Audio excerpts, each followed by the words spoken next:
All right, ladies and gentlemen, welcome to CAGcast episode number 699.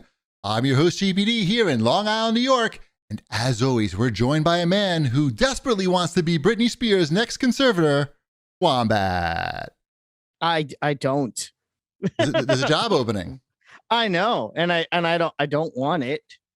I thought you were her biggest fan. I mean, You have that free Britney flag hanging around your house. Yeah, I want her to have her freedom. I don't think she needs me to tell her what to do. You can save her. Mm-hmm. Yes, save Britney.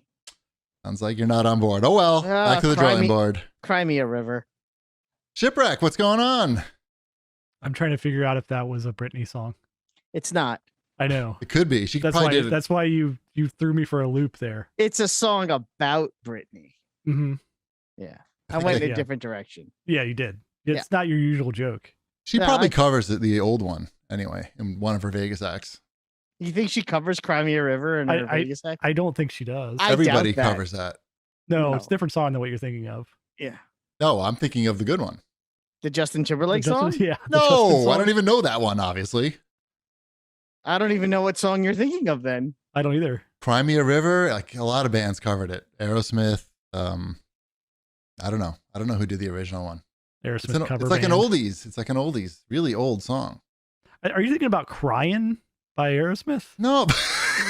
That was around the time when I stopped listening to Aerosmith. How did you do that during that period? That seems impossible. I don't know.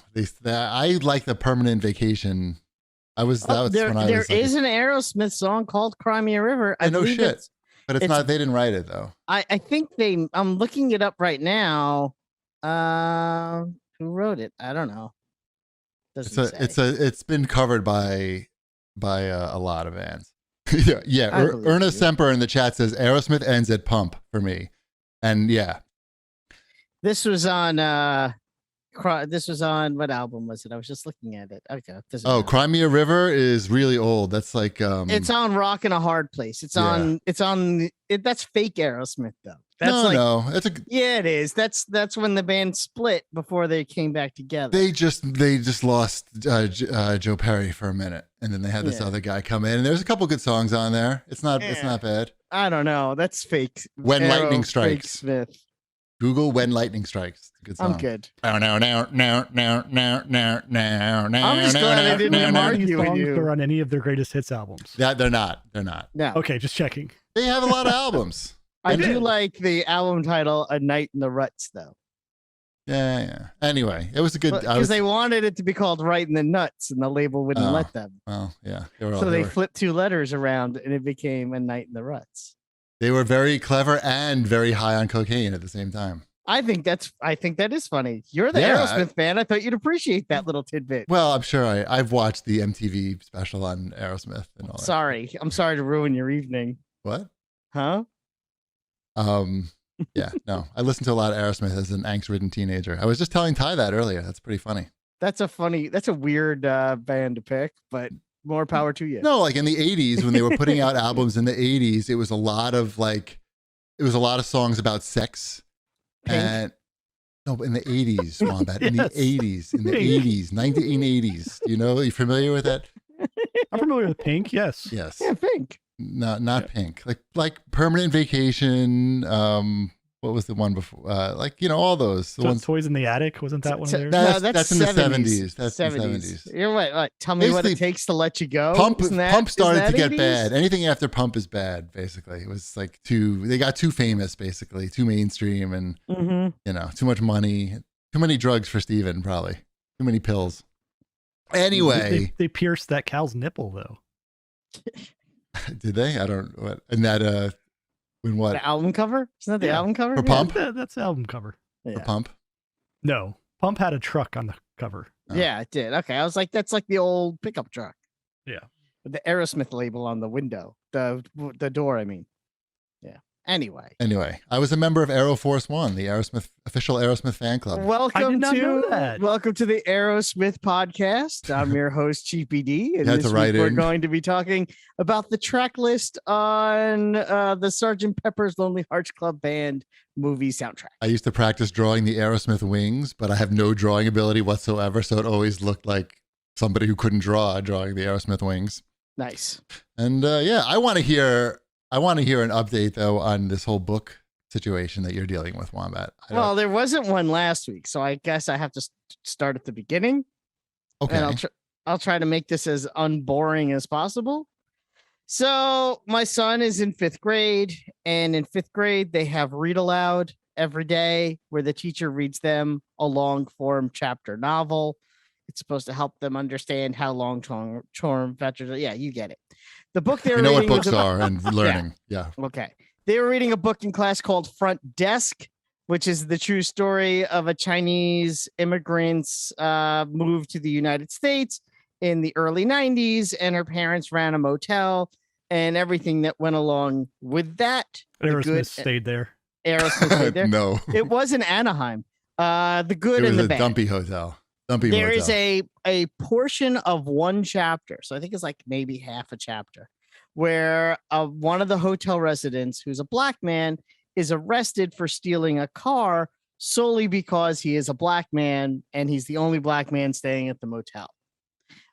He eventually is released because he's innocent, and he actually does confront the police officer because this man lost his job because he was arrested. And he said, you arrested me because I'm black. That's bad. Please don't do that. Maybe you shouldn't be doing that. You should apologize. He asked for an apology, I think. Yes, right? Yes, he asked for an apology. Yeah. And some parents in this town found that to be incredibly offensive, that the students would be reading a book that portrays a police officer in a negative light, and requested to the principal and the board of education and the superintendent that the book be removed from the classroom permanently.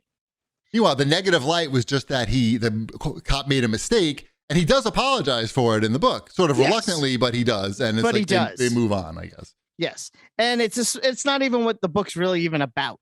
Right. There's other things in the book. So the book was pulled from class. Because mom's gathered on Facebook and complained. And complained. So the book was pulled. I was not happy that my son had no in-class reading for 5 days, and decided to send a quick tweet to the author of the book, letting her know that her book had been pulled from the class. I got a response back much quicker than I anticipated, because I was actually just anticipating nothing. Right. She retweeted it out, and she started her own set of tweets and Instagrams and Facebooks and some videos of her own expressing her disapproval in this. She also called the superintendent herself. Oh, wow. To discuss the pulling of her book. Yeah. And I was contacted by NBC News San Francisco. It turned into a big deal. Right. To put it this way, the book hit the New York Times bestseller list this week. I bought one. For the first time. I bought one. Really? Is that true? Yeah. Yes. It's been out for years. 2 years. For 2 or 3 years. And it hit the New York Times bestseller list this week for the first time ever. Because I sent a tweet. And that's the only way I can describe it. Because it got banned. Yeah. Give credit to the mom. Yeah, that's true. Yeah. I mean, your tweet didn't get that much action really compared to like some of your other tweets. No, well, so it's weird. Her quote tweet got a lot of action. Oh, okay. And my phone, and it wasn't just the one, it was like 5 different things that all just wouldn't stop for like 4 days. Right. Well, go on with the story, because there's updates, right? So the superintendent actually called me on Saturday directly. I've never spoken to the superintendent of the schools ever. And he called me on Saturday to be like, we never banned this book. I'm like, I never said you banned the book. I said you pulled the book. No, I didn't. I never used the word banned. Yes, you did. Yeah, I didn't. No, I didn't. You could look through all my tweets. Okay. I never once used the word banned. I was very specific to never use the word banned. Okay. So please. Okay. Maybe it was in. We might be wrong. It might have been in messages with the three of us. I may have said it to you guys quickly over text, but I never publicly said the book was banned. Okay. I was very clear and specific about that. And I'm like, well, he's like, the book was never banned. I'm like, you pulled the book for a week to put it under review. And the solution is that parents who feel that their kids should not be exposed to this awful book that teaches kids about empathy can opt out, and they would be moved to another room during in-class reading and be read a different book altogether. Not awkward at all for the kids, by the way, getting pulled out of the room. Oh my God. Totally normal. I mean, so far it's it's there are 10 kids in his grade, which is actually a little more than 10%, who are getting read a different book in a different room called the book they're getting read is called Home of the Brave, which is about an African immigrant, but it's written by a white American woman and it's not a true story. So that book, from what I read, is he like finds a cow and tries to bring it to the zoo. It seems a lot more. Well, that's the same author that wrote that Ivan gorilla book. Yes, Ivan the gorilla book. I saw the movie. Yeah. I like that movie. Yeah, so it's I'm sure it's a fine. fantastical version of this, right? Of a very story. a serious hard topic. Those kids get like the light, not real world version, whereas the kids who are staying in the class get to find out what it's really like to be an immigrant in the United States. I mean, this is in the early 90s, but honestly, not that much has changed. And it's not just, they run into the bad police officer. They run into the owner of the motel who hires them, turns out to be a real, a-hole. There's a lot going on here. It's not an easy book, which I think part of the reason why I like it.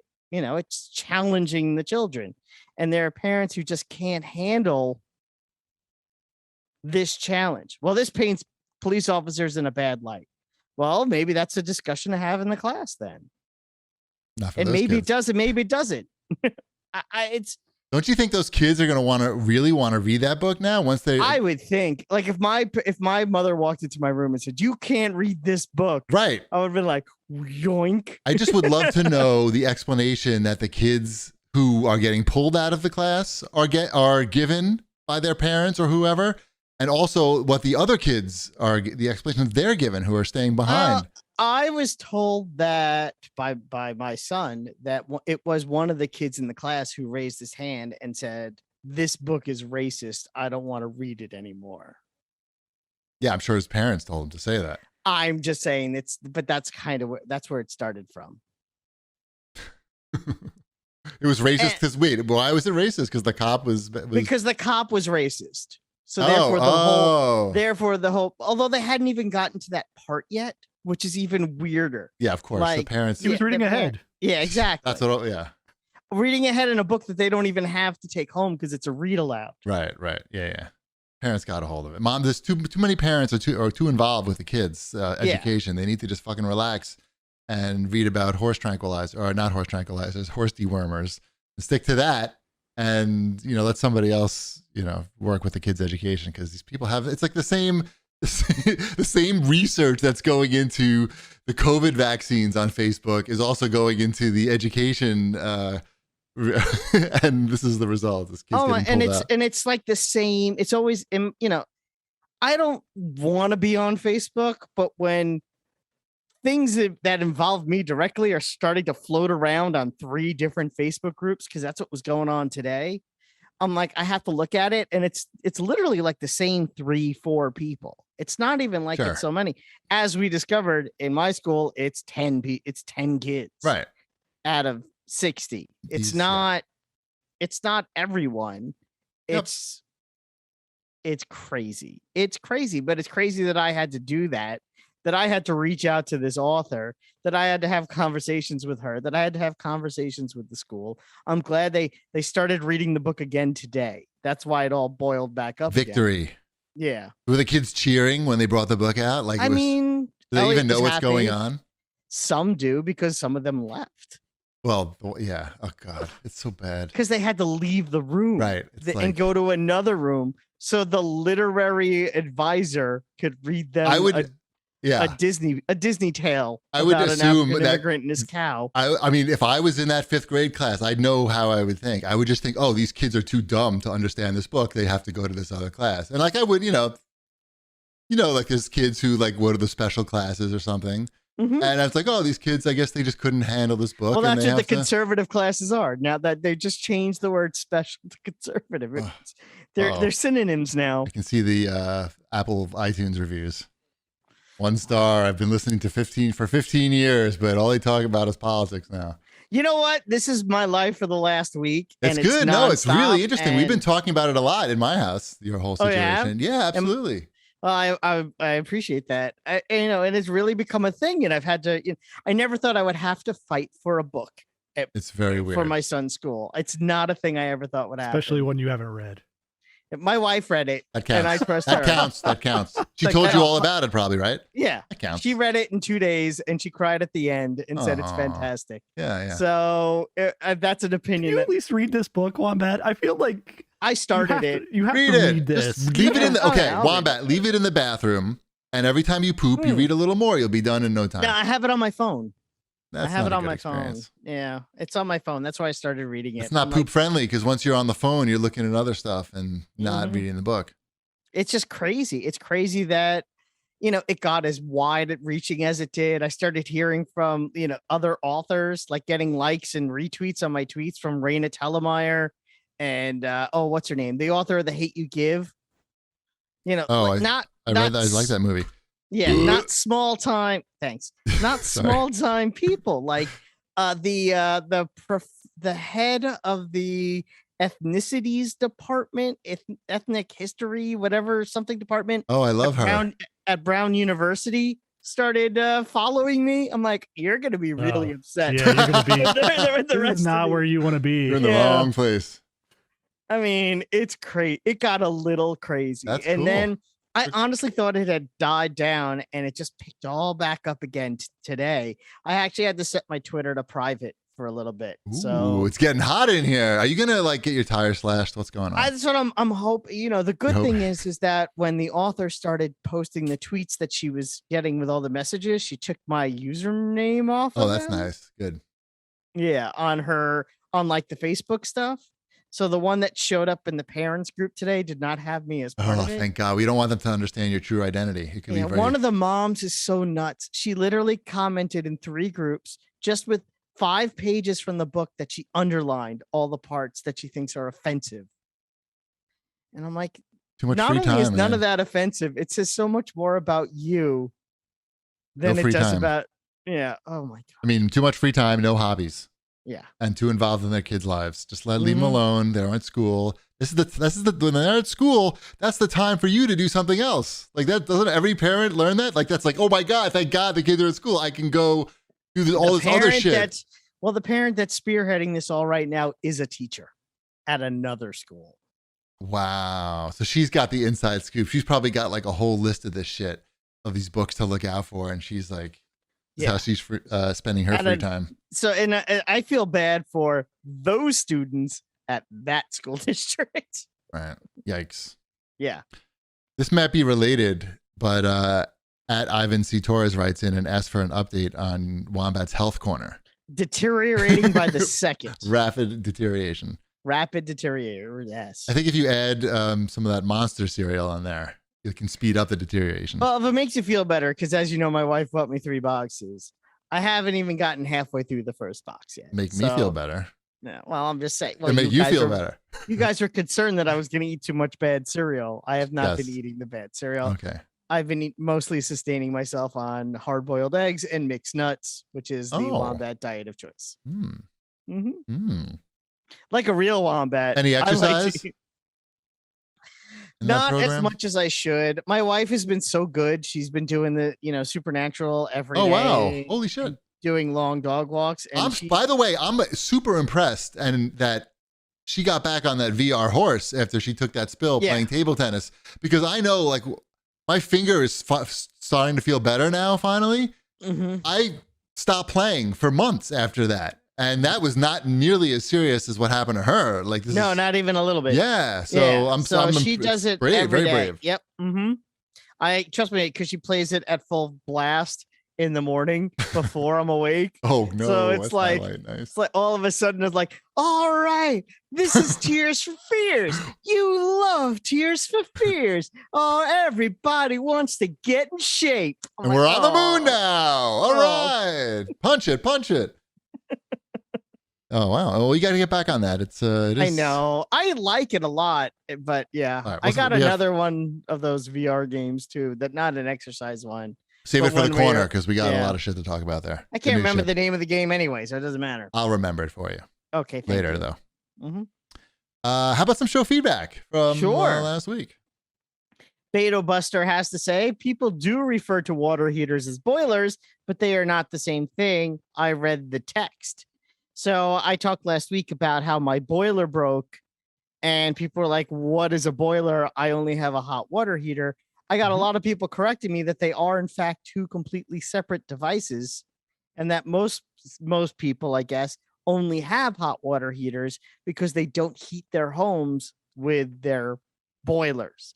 But since I heat my home and my water through the same device, it is called a boiler. So we were all right and we were all wrong at the same time. We all learned something along the way. Yeah, exactly. So that's it. Just a little point of correction there. Thank you for the clarification. Mile Regiment has to say, so Cheapy posted with the last show, no one really reads these descriptions when he posted his show description. And he just wanted to make sure that you know that he does read the description every week. Most of the comments did have a reference to the fact that they do read the description every week. So you really need to step up your game here. It's all an elaborate ruse so that I wouldn't have to think of anything to write. Not that elaborate. Yeah. When I say elaborate, I mean completely simple. So easily seen through. Yes. Oh my God. I had my first COVID test today. Have you guys had COVID tests? No, I know it goes up your nose. Yeah. It is the weirdest thing because the bat mitzvah was on Saturday. So everyone's getting tested, vaccinated or not, before the big event. And they stick that thing up your nose. I swear to God, they went right to the brain. But it feels like it's still there for like hours later, right? Yep. I hate it. You still feel like it's there? Yeah, I do. You should maybe scratch it a little right now. No. I mean, from the inside. There you go. Nice. No. Too far. All right. This one, DC Catface Meowmers. No, read that again. Dr. Catface Meowmer. Sorry, there's a D and a C very close, and I'm old and blind. You didn't go to 8 years of school to be called whatever you called it. DC. That's a good joke. I really enjoy Whip Smart Spank Bang segments and would be happy with more.